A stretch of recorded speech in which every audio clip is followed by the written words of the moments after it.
Hello everyone, and welcome to my Young and Restless official. I hope everyone is having a wonderful day. Before we begin, please hit the subscribe button and give this video a thumbs up. Spoilers for Tuesday, March 25's episode of The Young and the Restless hint that some of your favorite GC characters, including Victor Newman, who has important information to share, will have to face some intriguing realities. First up are Phyllis Summers and Sharon Newman. A strange turn of events has turned these two longtime enemies into best friends. The women are forced to face reality after being released from a temporary jail a few days ago. Sharon and Phyllis had a difficult conversation regarding their experiences as hostages. Sharon and Phyllis face reality. Sharon and Phyllis rescued each other's lives while they were in prison. They must now determine what to do with Nick Newman's suggestion. He was one of their saviors and does not want the positive effects of their circumstances to fade. Is it possible for Sharon and Phyllis to put aside decades of conflict and continue their romantic relationship? If they are unable to put their differences aside, it would be a great shame. Nick, their shared ex, is the only person who can persuade them. It will be interesting to watch where this tense relationship develops as fans watch Phyllis and Sharon attempt to establish their new normal. Phyllis and Sharon traveled to Hades and back. Victor, meanwhile, has information about Lily Winters. It might have to do with what attorney Michael Baldwin found when investigating the enigmatic businessman Aristotle Dumas. Victor recognizes that Aristotle is a powerful opponent, but he is unsure of his exact goals. Will Devon Winters and Lily be able to give him the advantage over Ari? Given that Victor recently used Lily, that's kind of rich, but nothing risked, nothing gained, isn't it? Aristotle Dumas, who is he? Devon may react negatively to Victor's news and appeal since he is a cautious worrywart. Ari might be the next person Nate goes to war with now that he and Nate Hastings are on good terms. Devon is also aware that Nate and Damien Kane are becoming closer at the same time. Since Damien is associated with Aristotle, he can question whether Damien is playing all of them. Explosive. According to teasers for The Young and the Restless, Devon's suspicious mind is racing, which will almost certainly lead to further conflict in his family. Check in to see what's going on with YNR at the moment. Make us your favorite hotspot by returning frequently for news, updates, and spoilers for The Young and the Restless. Adam walked into the jazz room and grabbed a noisemaker from one of the tables. Don't you know how those operate? You simply press your lips together and exhale, Sally said. Adam remembered that the sentence had been said by Lauren Bacall, and Sally mentioned that one of her favorite films was To Have and Have Not. Sally enthusiastically tooted the horn when Adam asked her to demonstrate the process for him. She had obviously been practicing. He laughed. Adam inquired as to if Sally was present for the champagne and confetti celebration of New Year's Eve. He admitted that she would never do something that conventional, and she clucked that he should know her better than that. Sally acknowledged that she had gone down there because she was restless after seeing the ball drop on TV. Adam described them as a sorrowful couple and said that it had been essentially the same thing for him. He appeared to be in a good mood, she noted. I am now, he answered. She was offered a drink by Adam for auld lang syne. Adam was amazed that, on a typical New Year's Eve, he and Sally were sipping champagne. They reminisced about their first New Year's Eve together, when she had complied with his directives by purchasing decorations for all but that holiday. Adam praised her for seeing a weakness. Although neither of them had wanted to spend New Year's Eve alone, Sally countered that they were not big on following other people's traditions. Adam confirmed, not then and not now. Adam proposed that Sally and he go back in time to right before midnight. They nearly had the place to themselves, but he thought it was cliché to ring in the year with a crowd and commotion. They lifted their glasses and counted down from 10 as she congratulated him on discovering yet another loophole. They sipped, clinked their glasses together, and wished each other a good new year. Adam pointed out that the kiss was the one element that was lacking from a typical New Year's Eve. Adam claimed that he couldn't help himself when it came to Sally's warning that he was pushing it. He thought it was fair enough that she bent down and kissed his cheek.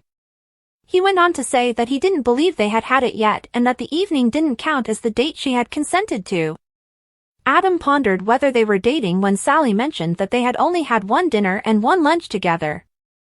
She replied, "Not yet," and reprimanded him tactfully for pressing. Adam toasted to fresh starts and chances, attributing it to the thrill of truly celebrating New Year's Eve. Sally said she was looking forward to 2024 because she felt like herself again and her business was poised to take off. He hoped that this year would be fantastic for him as well, and he was happy to hear that she had recovered her spectra vitality. Adam exclaimed that he and Sally were about to do a truly amazing second act, and that he had an excellent relationship with his father. When Nick got to Crimson Lights, he inquired as to whether it was too late for coffee. It wasn't for him, Sharon chirped, but she planned to close the establishment down afterwards. She babbled about how she didn't know what she would have done without Esther and that it was one of the busiest evenings of the year. Esther remarked that the owner of a large corporation shouldn't be serving coffee and cookies on New Year's Eve and wished Sharon had left her alone. Sharon expressed amazement that Nick wasn't celebrating with his family at the ranch while Esther went to get him coffee. It had been a difficult few days, he moaned, and Esther inquired about everyone's well-being. After standing for hours, Sharon pushed Esther to return home, and she volunteered to post the closed sign as she was leaving. Sharon begged Nick to explain the situation to her after Esther had departed. After learning that her daughter had survived, Sharon asked Victoria how she was doing and expressed sympathy for everything Nick had been through. Nick could only imagine how emotionally taxing it must have been for Victoria to attempt to mend fences with a daughter who had been raised to despise her mother.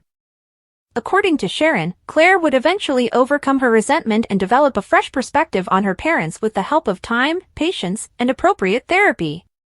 Nick wanted their therapist to be Sharon. Sharon felt certain that Claire was receiving excellent mental health treatment at Memorial. As a friend and therapist, Nick commended Sharon for her talent for guiding individuals through difficult times. Noting that he had been taking care of everyone after going through a trauma himself, she offered to be there for him as a friend. He stated that his knife wound was healing and that his only concern was for his family's well-being. He didn't have to face it alone, Sharon said. Cole recommended that he and Victoria get some bubbly at the athletic club because they had missed the countdown and it might help them forget about the day. After settling Claire in, Victoria complained that she wasn't feeling particularly energetic. Cole expressed sadness that their daughter had been held back, and he promised to take all necessary precautions to ensure Claire's safety. Victoria was concerned that Claire was drifting more away, and she questioned how much more one person could handle. After being brainwashed for decades and then having her aunt turn against her, Victoria questioned whether Claire had simply endured too much. Cole praised Nikki for saving herself and their daughter, and he was relieved that Jordan was no longer a part of their lives. Victoria thought about what it must have been like for Claire to have her aunt try to kill her, and she detested the thought of what might have occurred if Nikki hadn't fought so hard. Cole wanted Claire to know that she had them and that she wasn't alone. Victoria believed that she and Cole had to come to terms with the fact that they couldn't make up for what they had lost with Claire and that they simply needed to move on.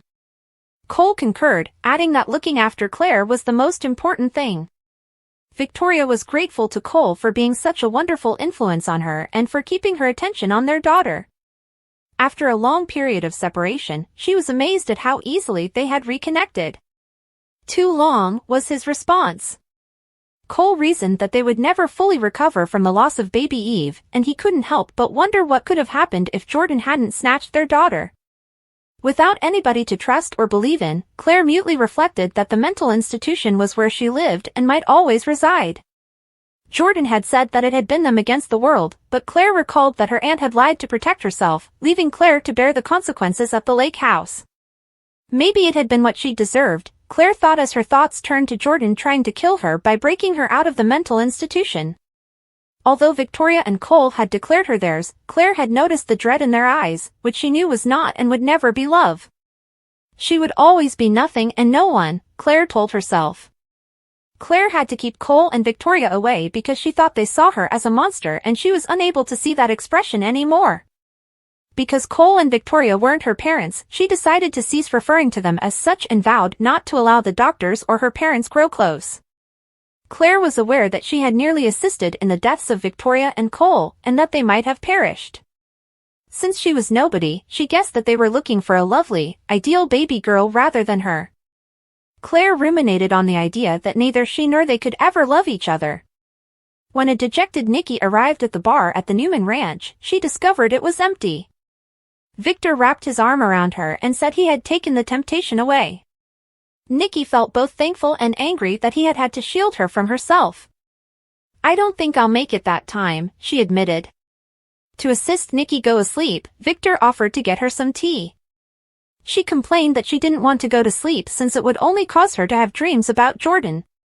Victor recommended that they remain up and observe the sunrise, something Nikki recalled doing when they were much younger.